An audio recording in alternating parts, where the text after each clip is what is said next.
Okay, good morning, everybody. So, yesterday in yesterday's class, we have seen the various key components of international compensation. Okay, we have also looked in to the taxation, how it is being put forth, the tax equalization as well as the tax protection, right? When it comes to international compensation management, then we have seen the compensation practices in various countries, how it is being put forth.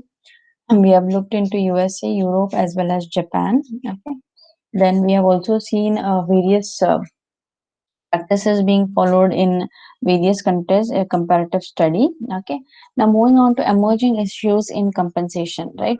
So first emerging issue in compensation is designing, planning, and managing. Okay.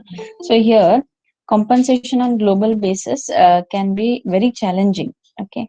When companies expand into new market and attempt to create consistent process in multiple countries, right? So here, when you are going to establish your business into various countries, right, as well as you're going to maybe expand your business into various countries, so that time it becomes very challenging for the companies, right, to fix in the compensation or to design the compensation policy, right?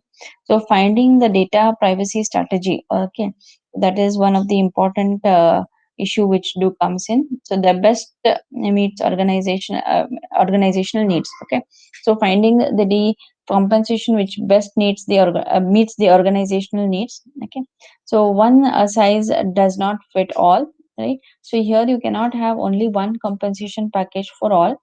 You have to have various compensation package for parent country nationals as well as the host country nationals and the third country nationals, right?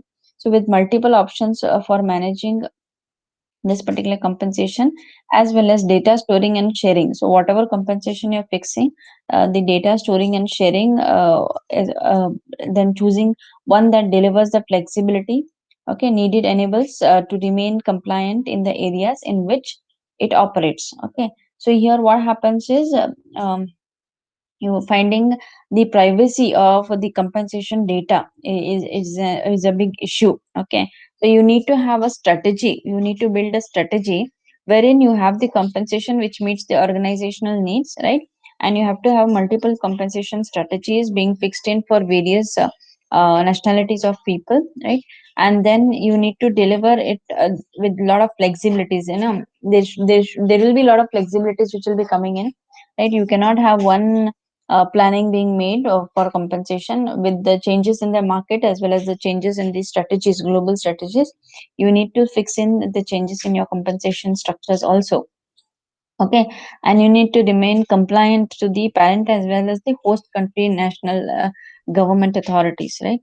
So that's what is one of the issue when it comes to designing, planning, and managing the compensation, as well as accommodating to local cultures, right? So here, my dear students, lot of problems will be there when it comes to local cultures, right? Adjusting to the local culture, right, and providing accommodations with the local culture, a lot of issues will be coming here. So designing, planning, and managing, right? So various compensation will be put in for various category of employees, right? Parent country, host country, and third country nationals. So you have to design the right compensation package which do fix in or which meets the needs of various nationals who are working in your organization, right? As well as you have to comply with the government, right? Government where the company is located, okay, as well as the headquarters of the company. Okay, so both the governments are to be satisfied by the compensation whatever you have planned, and you have to also manage the things properly. You have to manage the changes which do come in and look into the strategies of compensation. So whatever government changes will be there, whatever changes in the economy will be there. Maybe suddenly the inflation may come into that particular government. So again, you have to change the structure of compensation, okay, which you are providing to the nationals in that particular organization. So like this, there are a lot of issues which emerge in designing, planning, and managing the compensation. Apart from that, we have seen the data privacy strategy. Okay, so here you have to have the data compensation data which you have, it should be very much kept as a private. So none of the companies do disclose the compensation package which they are providing. Okay, so here whatever strategy you are planning for compensation to be given to various employees in your organization, that particular data should be kept very private. Okay, because nowadays you have technologies do coming in, you have softwares which will be calculating the compensation being provided, and which will be having the records of the compensation which you have put forth. Okay, so that record should be maintained, and that data privacy becomes a big issue when it comes to international compensation management. Okay, then accommodating the local cultures, right? So here, when it comes to local cultures, you have to see to it that you have to fix the compensation looking into accommodation. Okay, of accommodation as well as the cultural norms of that particular country. Okay, so whatever the cultural norms are there, based on that you have to fix the compensation. Certain as we have seen yesterday, in USA performance is given highest priority, right? In Japan, seniority is given highest priority. So whatever culture they follow, based on that you are supposed to fix the compensation, right? And that becomes again a challenge or an issue to compensation, right? And apart from that, managing environmental pay issues is another area for concern of for organizations that operate globally. Okay, so here the organizations that operate globally, managing the environmental pay issues. Okay, so basically there may be certain differences in compensation which will be paid. So basically, we have seen the compensation which is being paid additionally for the countries where a lot of terror attacks are there, where a lot of natural calamities are there, right? So whatever is basically the environment, maybe the internal environment or the external environment, the influences of the environment whichever are there will lead to changes in compensation strategies, and will be the major factor for fixing the compensation for the employees in your organization, right? So these are all very challenging things when it comes to fixing the compensation or framing the compensation strategy for the employees in the organization of the host country. Okay, then moving on to establishing the labor standards in international institutions, right? So here, the rules of the global economy should be aimed at improving the right, livelihood, and security and opportunities for people, the families, and the communities around the world. So, World Commission on the Social Dimension of Globalization 2004 gave this particular rule, saying that the global economy should be aimed, whatever global economy is there, it should aim at improving the rights of the employees, livelihood of the employees, security and opportunities for the employees, as well as security and opportunities and livelihood and rights for the families and the communities around the world.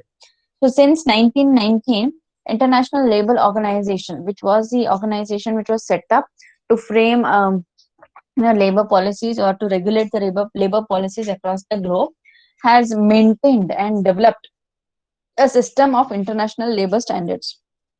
Okay, labor standards aimed at promoting opportunities. So its aim was basically promoting opportunities for women and men equally to obtain decent and productive work, and also conditions of freedom, equity, security, and dignity.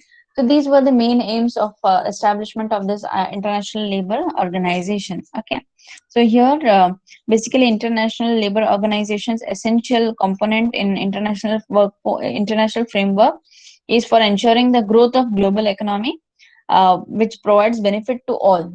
Okay, so here international labor standards are backed by supervisory systems that is unique at international level. So here the international labor standards are backed by supervisory systems. Every government has brought in certain systems, supervisory systems, okay, which are unique at international level and helps to ensure that countries implement the conventions at they rectify. So basically, based on the various country governments, various country economy, various country cultures, the International Labor Organization or labor stand organization has set up an international labor standard. Okay, so here it has its unique international levels, right? For developed countries, developing countries, and underdeveloped countries. So it has its own level, and based on that, the conventions are ratified. The International Labor Organization regularly examines the applications of standards in member states and points out the area where they could be better applied. Okay, so they look in, they just going for taking in whether the standards are really applied or no. Okay, or if there are any changes to be made in the standards, everything is to be monitored and they will be looking into that. So if there is any problem in application of standards, the ILO, if the country is not able to apply the standards, the ILO seeks to assist the country. So International Labour Organization will be assisting that country through social dialogue and technical assistance, and see to it that they implement this particular policies of International Labour Organization.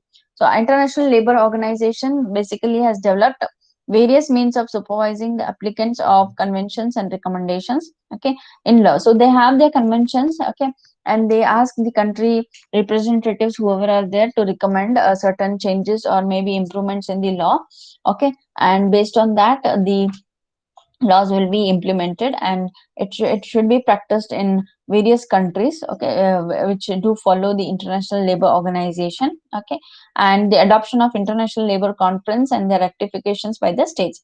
So International Labour Organization has its own supervisory system which supervises each and every country whether they are implementing it or no. Okay, so here basically there are two kinds of supervisory mechanism. Okay, so one particular supervisory mechanism, what they have adopted is a regular system of supervision. Okay, so here they go for examining of periodic reports submitted by member states. So every member state, whoever are there who are connected to International Labour Organization, they submit the report. Okay, periodic report on whatever systems they have implemented, whatever problems they are occurring and everything. Okay, and states, member states, on the measure they have taken to implement the provisions of rectified convention. So whatever conventions are being passed, whatever recommendations are being given by International Labour Organization, whether they have really implemented it, or they have they are facing problem in implementing it. Okay, everything is being prepared, the report is being prepared and it is being submitted. Okay, that is a regular system of supervision. Periodic submissions of reports is being asked from member states.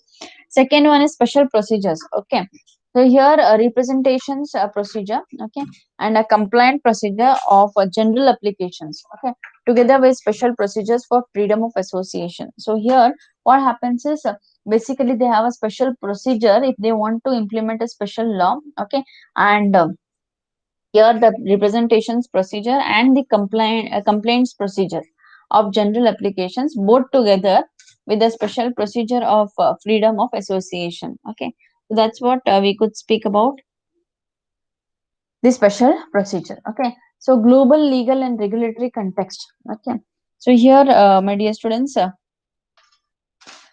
if you could see the regular system of supervision of application of standards. Okay, so here uh, you have, when it comes to regular system of application of the supervisory standards. Okay, so here the examination by two ILO bodies. Okay, so here what happens is, in the regular system of supervision, okay, there is examination by two International Labour Organization bodies of report on the applications in law and practice sent by the member states, and an observation in this regard sent by workers organization and employers organization. Please understand here.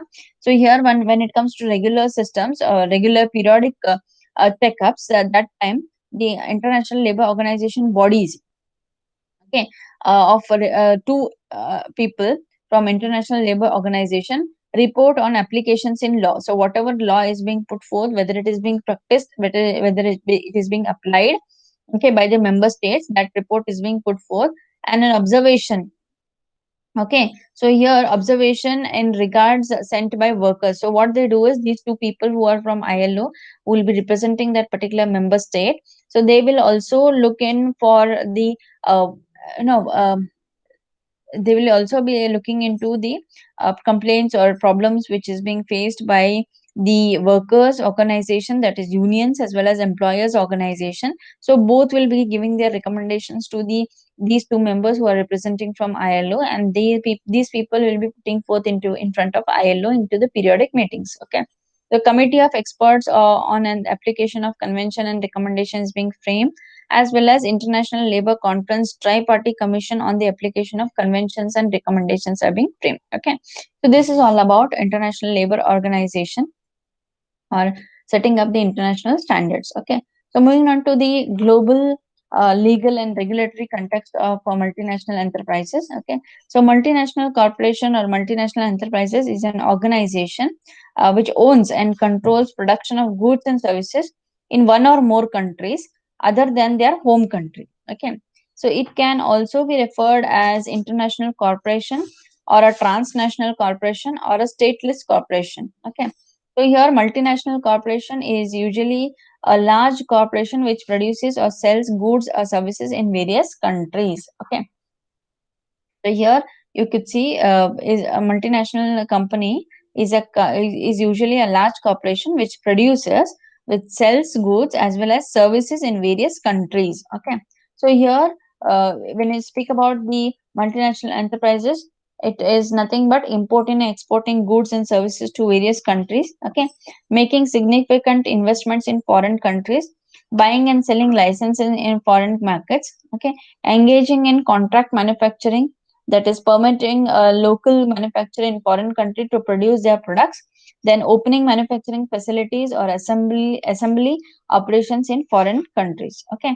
so that's what we could speak about the multinational enterprises. So enterprises should, okay, so here when it comes to global context, the enterprises should take fully into account established general policy objectives of the member countries in which they operate. So they have to take into account the policies of the country, which are the objectives of the country which they operate. Okay, they have to abide by the rules and regulations of that particular country, and also give due consideration to those countries which aim and prioritize with regards to economic and social progress. Okay, so they have to give the enterprises should give due consideration to the countries, okay, which aim and prioritize with regards to economic and social progress, and also include industrial and regional development. Okay, the protection of environment, consumer interest, creation of employment opportunities, promotion of innovation, and transfer of technology. So these are the due considerations or the major things which the enterprises should look into various countries. Okay.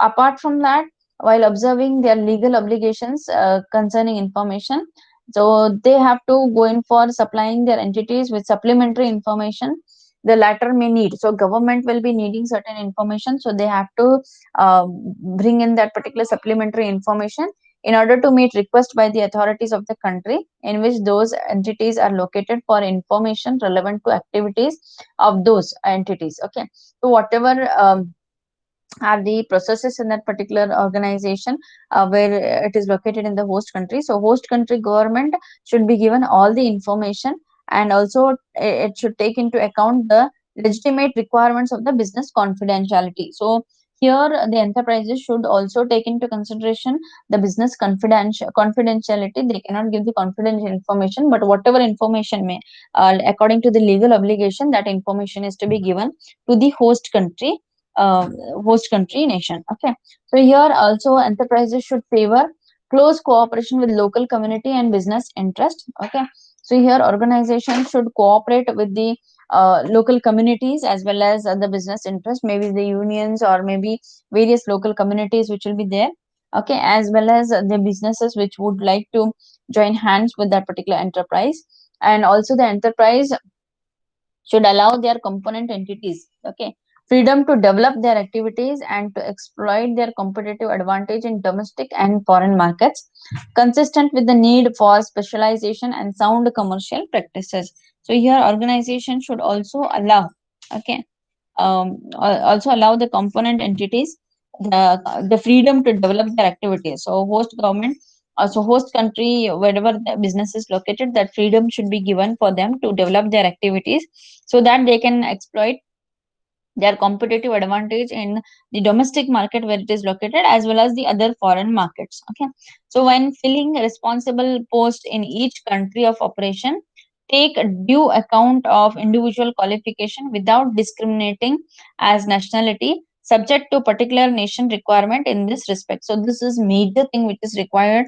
for the enterprises which want to set up their business globally. Okay, So here, when it comes to recruitment at the highest post, okay, recruitment at the responsible post, they have to take into consideration the qualification, skills, and knowledge of the individual rather than looking into the nationality of that particular individual. Okay, so they should respect the nationality, but they should not discriminate taking into consideration the nationality of the employee. Okay, as well as not render, and they should not be solicited or expected to render any bribe or other improper benefits, direct or indirect, to any public servant or hold of public offices. They cannot bribe the public servants or public officers in that particular host country nation. Okay, so that is not possible. Okay, they should follow these particular rules and regulations. So enterprises cannot render bribe for something which is to get the approval for something which is not legal. Okay, so unless legally permissible, not make contributions to candidates for public office or to political parties or other political organizations. So unless the country legally permits you, you cannot make contributions to any political parties of that particular host nation. Okay, then abstain from any improper involvement into local political activities. Okay, so these are the various things which various rules and regulations which are to be followed if the enterprise wants to go in for global enterprises wants to go global. Okay, then moving on to HRIS. Okay, okay, human resource information system. Okay, so when it comes to human resource information system, my dear students, HRIS is nothing but it is also known as human resource information system, or also being looked into as human resource management system. Okay, so till now, my dear students, any doubts till here?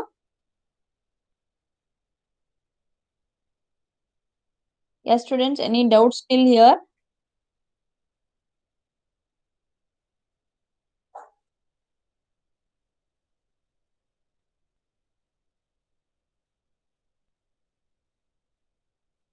Kusum, any doubts till here?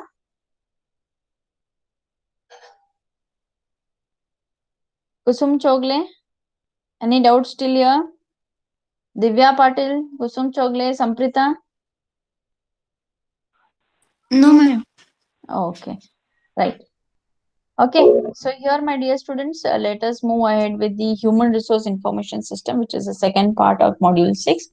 Okay, so HRIS, which is also known as human resource information system, or maybe human resource management system, is basically an intersection of human resource and information technology through HR Hello, software. ma'am. Yes, tell me, ma. Ma'am, Sushmita is waiting. Okay, just a minute.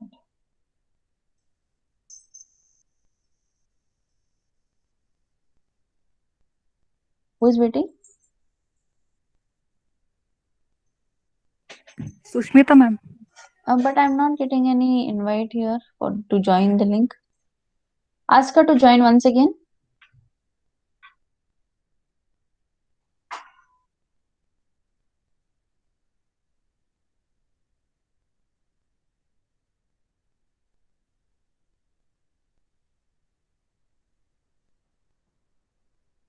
Okay, I see. I the screen is I okay now it is. I think she has joined. Okay, done. Yes, ma'am. Okay, fine. So HRIS, right? Human Resource Information System. So Human Resource Information System, it is also known as Human Resource Information System, HRIS, as well as Human Resource Management System, is nothing but an intersection of human resource activities or human resource policies and information technology. Okay, so here, whatever HR softwares are there. Okay, so all the policies, all the rules and regulations, all the measures, everything is being stored in HR software. So this allows the HR activities and processes to occur electronically. Okay, that is nothing but human resource information system. Now moving on to role of IT in HR. What is the role of IT in HR? So technology has changed the business world many times over. Okay, so here with the wink of an eye, there is a change of technology every now and then. Okay, so information flows fast with the changing technology. Okay, So in this information age, the advent of computers and the internet has increased the impact significantly. So many businesses cannot even function without the use of computer technology. So all the businesses, if we could see, whether it may be small or whether it may be large, whether it may be domestic or whether it may be international, okay, it cannot run without the computer technology, right? So we have virtual organization setup which is being put forth now, okay, entirely based on the softwares. So this impact is seen nearly in all areas of business including human resource. Okay, so you take any function of business, it may be marketing, it may be HR, it may be production, it may be finance. Everywhere you have technology and the impact of technology is there. So technology continues to have significant impact on HR practices. If I now here we'll be taking only into HR practices. So HR practices like recruitment, training, data storage, retrieval, performance management, payroll management.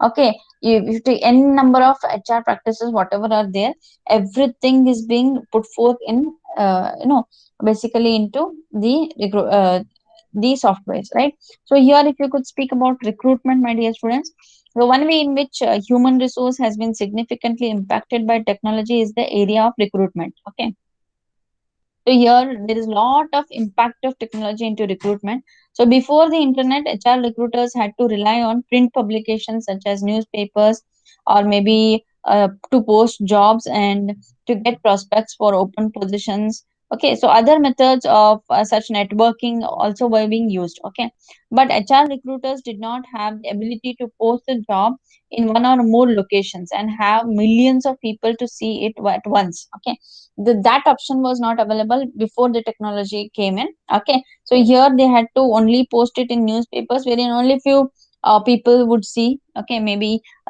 lakhs of people would see that particular newspaper in that particular country or in that particular nation, it's only. Okay, and basically posting the jobs in the company, companies, right? The employees of the company would see it and they pass on the information. So it would reach hardly thousands of people, right? So here, things have changed after the technology came in. So here, once the technology came in into recruitment, right? So HR recruiters had the ability to post one job and have millions of people across the globe looking that particular job and applying for that particular job. So technology has made recruitment more efficient, okay, and in the hands of the right recruiter, more effective as well. So here you are reaching the right candidate, okay, without when in no time, and you are getting the best candidate in no time. So that's what is the beauty of recruitment. Is the beauty of technology in recruitment. Okay, now moving on to training. So information technology makes it possible for human resource professionals to train new staff members in a more efficient manner as well. Okay. So ability to access company information and training programs from remote locations eliminate the need for trainers to work directly with the new hires on all training. So here what happens is you need not come to the place of the employees and then take the employees in a particular room and train and all those things. So that scene is eradicated now. Only thing what you have is you just anywhere in the world you sit, you are being trained. Okay, so anywhere in the world the trainer is there, he can directly get into touch with the new hires or the trainees and then train. So some interactions will always be necessary on some levels. Okay, maybe some levels the interaction is one to one interaction is necessary, but training in virtual classrooms makes it possible for HR professionals to train a large number of employees quickly. So here you cannot have the limited number of employees and all those things. Okay, you can train lakhs of employees at one shot because of the virtual classrooms. Okay, so they can the employees wherever they are, they can sit and they can watch in their mobile or laptop, or maybe they can access in the organization wherever it is, right? And this particular progress which computerization testing programs have brought has made training very effective. Okay, then moving on to data storage and retrieval. So human resource professionals may generally process a considerable amount of paperwork. Okay, a lot of paperwork was involved, and also have to keep much of that paperwork or file, and considerable period of time was required to search some data whichever is required. But with the use of electronic imaging, it is possible for companies to store and retrieve retrieve the files in electronic format. So technology also has also made it possible for human resource professionals to simply print the forms that are needed for the employees. So printing on demand eliminates the need of digging through an endless number of files and file cabinets and find whatever is needed. With just a press of a button, you can identify the data, you can get the data, you can find the data which is needed and print that particular data. Okay, so basically this is what the change the the information technology has brought in. Of course, when it comes to data storage and retrieval, okay, even the privacy of the data is a big issue in this particular case, but that is one of the disadvantage, but you have a lot of advantages. Now moving on to performance management. So here, enhanced performance management is another byproduct of technological improvement. So human resource professionals use computer technology to assess employee performance, okay, and also to get employee feedback to be used for a betterment of organization. So with you have all the information at one shot. So various software programs also, they have we have a separate software programs for performance management itself. Okay, so various software programs make it possible for human resource professionals to examine the performance of the employees using matrices to ensure that employees are meeting performance standards. So employees that do not measure up can be subjected to additional training or go in favor of replacement who can come in or do the job. So all these are various benefits when it comes to role of information technology in human resource practices. Okay, so apart from this, there is n number of benefits like payroll management. Okay, immediately you need not go for calculations and all those things, right? Computer, you just have to feed the formula and the computer will calculate, the software will calculate everything, and finally you are going to get the pay slip in your hand. Okay, so this is the beauty of technology which is being brought in HR, right? Now, designing human resource information system, there are four steps in designing human resource information system. First step is determining the information. Second step is designing the system, right? Third is implementation, monitoring, and evaluation. Now, when it comes to designing, determining the information needed, okay. So here, data and information are basic inputs for decision making activity. Okay. So here, if you could see, the data, okay, and the information are basic inputs for decision making activities. So to make any decision, you have to have data and information in your hand. So managers at different levels may need different types of information. So hence, identification of information needed by the manager becomes the first step in designing human resource information system. So what data is required by the managers of various departments, okay, is the first to decide, that is the first step in designing human resource information system.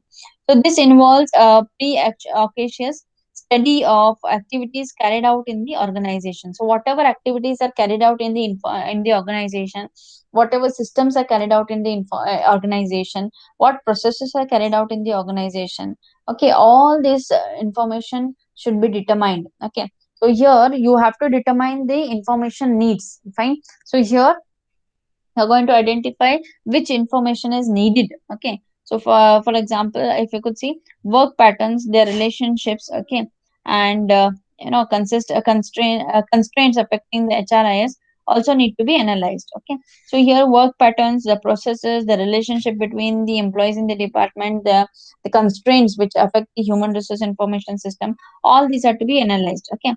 Well, but yes, these factors may differ from organization to organization, from industry to industry, and even from time to time in case of same organizations and industry. So here, if you are purchasing a particular software, my dear students, that software should be modulated according to the organization systems, organizations processes, as well as organizations information, whatever is needed. So based on that, you are going to put forth that particular software. Okay, that is one when it comes to designing human resource information software, okay, or human resource information system. If you're going to design that, you have to determine what information is needed, and based on that you're going to design. Second thing is designing the system. Okay, so here at this stage, flow of information is structured in such a manner that it is economical and matches with the information needs of managers. Okay, so whatever the information required by managers, that is being taken, and based on that the information is being structured, and it is seen to it that it is economical also. So it is important to mention that HRIS, human resource information system, as a subsystem of management information system, does not require a separate design. So however, designing HRIS may require developing preferred processes techniques for desired data set by the managers at different levels. Okay, so you're going to design the system according to the managers at different levels. Then you have implementation. So this is a stage when HRIS is actually set up.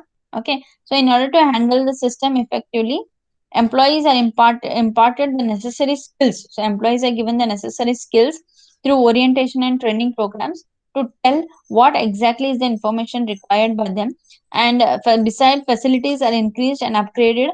Procedures are properly streamlined with an objective to integrate the human resource information system with various organizational components in existence at that particular level. So here what happens is they just to implement step by step into various levels of employees, various departments. Okay, step by step it is being implemented. And then finally monitoring and evaluation. So this involves basically measuring the performance or say contributions of the system to the overall human resource management of the organization.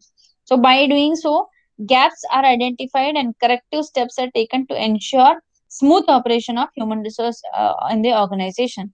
System is evaluated on a regular basis so that it is system is evaluated on a regular basis so that whatever changes are taking place, that is being seen from time to time within and outside the organization. So this is all about designing the human resource information system. Now moving on to applications of human resource information system in employee management. Main purpose of maintaining human resource information system is to gather, okay, classify, process, record and disseminate the information required for efficient and effective management of human resource in the organization. My dear students, in your module, in your third semester, I hope you have already studied about HR analytics, right? So here, there it is nothing but it is human resource information system. There we have seen that the system gathers the information, classifies the information into various levels, processes it according to whatever is the requirement. Okay, for example, if you're using the same data can be used for various purposes. Okay, one particular data can be used for performance management, it can be used for recruitment, selection and all those things, right? So depending on whatever is the usage, the processes are being made, and then finally the records are being maintained and the information is disseminated whenever it is required. So that is the main purpose of application of human resource information system. Okay, so when it comes to personal administration, so it encompasses personal information of the employee. Okay, so here, these may include name, address, date of birth, marital status, date of joining the organization. It also contains name and address of the next kin of the employee concerned. Okay, this information describes the employee. So this is one of the information which comes in personal administration. Then when it comes to salary administration, so one of the function of human resource information system is to provide report containing information like present salary, benefits of that particular employee, last pay increase whenever it was being made, last increments being given, then proposed increment in future. Okay, proposed increase in future of that particular employee, then leave absence increase. Okay, so here, HRIS is also used to control leave and absence of the employees. So this is done by maintaining a leave history of each employee. So every employee can be issued an identity card, writing every employee's token number coded on it. So employees entry and exit from the organization should be recorded on identity card. So this reduces the chance of malpractice or oversighting in calculation of wages for each employee. So the walk in whenever the employee comes in, he punches in the organization, and whenever he goes out, he punches in the organization. So that particular punch machine directly it is connected to the system software. Okay, and then in and out of the employee is being recorded, and automatically if the employee has gone out, you know uh, very soon, okay, taking half day leave, or maybe the employee has absented himself from the duty, has not come, that everything is being recorded in the system. Okay, so if employee has taken prior permission, okay, prior leave into the leave card, that particular entry is being done, and automatically it is being taken into software that that day the employee is on leave. Okay, so everything is calculated, so there is no chance of oversighting, okay, or no chance of malpractice which happens in the organization when it comes to employee salaries. Okay, then apart from that, the skill inventory. Okay, so employees skill, each and every employee skill, okay, knowledge, qualification, experience, everything is recorded in the system. And monitoring a skill database is yet another use of human resource information system. So skill records also help identify employees with necessary skills for certain positions or jobs in the organization. In case of absenteeism, in case of any employee being absent, so you can immediately monitor the skill inventory, identify the right match for the employee to any other employee who is present on that particular day to work, and based on that you are going to identify whether that skill matches there or no. So skill inventory also is very very helpful when it comes to human resource information system. And medical history. So HRIS, human resource information system, is also used to maintain occupational health data required for industrial safety purpose, accident monitoring, and so on. So every medical history of each and every employee is being maintained here. So whatever accidents have happened in the organization, everything is being maintained and it is being monitored. Then you have performance appraisal, as I've already explained. So human resource information system maintains performance appraisal data such as due date of the appraisal, potential for promotion, score of each performance criteria, and alike. Then textual information can also be combined with factual data obtaining from HRIS, human resource information system, and combination of information can be used for imparting training and affecting employee mobility in the form of transfer and promotion. So for all this, human resource information system is being used. Then coming on to manpower planning, that is one of the application of human resource information system. So here every company will be having their own softwares for planning the manpower in the organization on daily basis. Okay, so it keeps information about organization requirement in terms of position.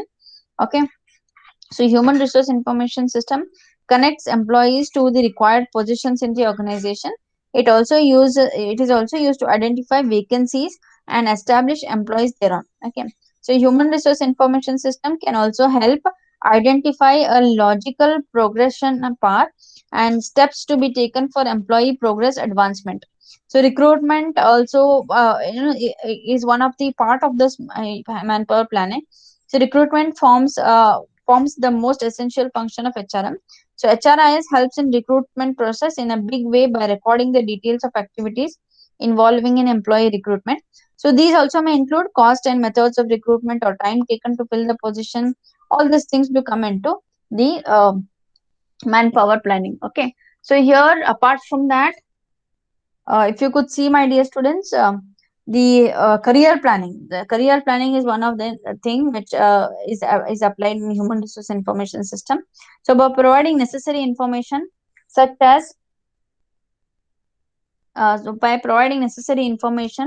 such as which employee have been earmarked for which position. Okay, so HRIS facilitates the position advancement of employees. In other words, HRIS helps in planning for succession. So succession planning or career planning of the employees that can be easily monitored through human resource information systems.